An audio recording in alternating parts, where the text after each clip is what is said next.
Before we dive in, just a gentle reminder, if you enjoy this video, go ahead and subscribe to the channel and hit that like button. Trust me, it helps keep the apocalyptic content rolling. What would you do if you found out the world was ending in just a few weeks? That tricky little question isn't just for late night chat or existential spiral. It's actually the heart of a show that somehow managed to throw together American and British talent, one wild, genre-hopping adventure, complex is made up because that genre hopping is made up in action. And most TV collaborations between the UK and the US involve remakes, but once in a blue moon, a true crossover bursts onto the scene. You, me, and the Apocalypse is one of those rare unicorns.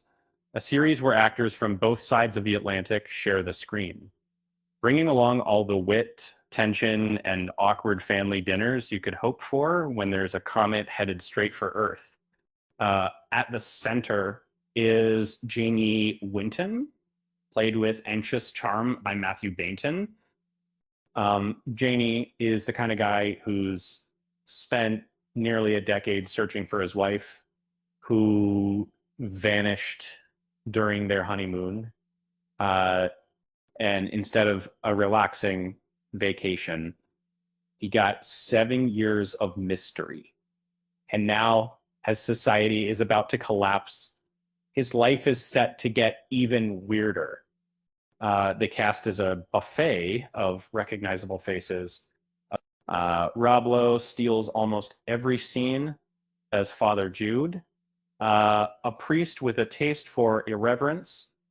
If you're more into sitcoms, get ready to see Jenna Fisher step away outside her comfort zone as Rhonda, a librarian who ends up in prison thanks to her own son's cybercrimes. And if you've ever wondered what Megan Mullally would be like as a terrifying white supremacist, this show has you covered. On the British side, you'll spot Joel Fry, Jamie's loyal best friend, and Pauline Quirk playing his no-nonsense mom.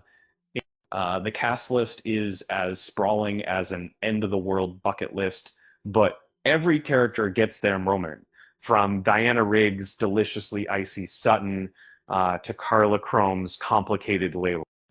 Despite its end-of-the-world stakes, the show is less interested in CGI chaos and more focused on the wild web of secrets, loyalties, and unexpected love stories. The real tension, watching people try to make sense of their lives when the clock is literally ticking down, making down overwhelming.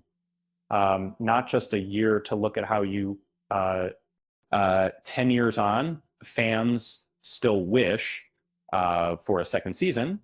The final episode ends on a cliffhanger worthy of a conspiracy board filled with string. It leaves unanswered questions dangling just out of reach.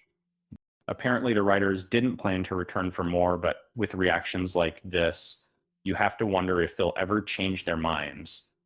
The world of You, Me, and the Apocalypse mixes moral dilemmas, family reunions, and a touch of absurdity with more twists than a pretzel at a British pub. And speaking of pubs, here's a lighthearted thought. If the world really was about to end, I bet the British would form a queue for the apocalypse, and the Americans would try to privatize it. And so it was not being set lack as its lack or being sent by that.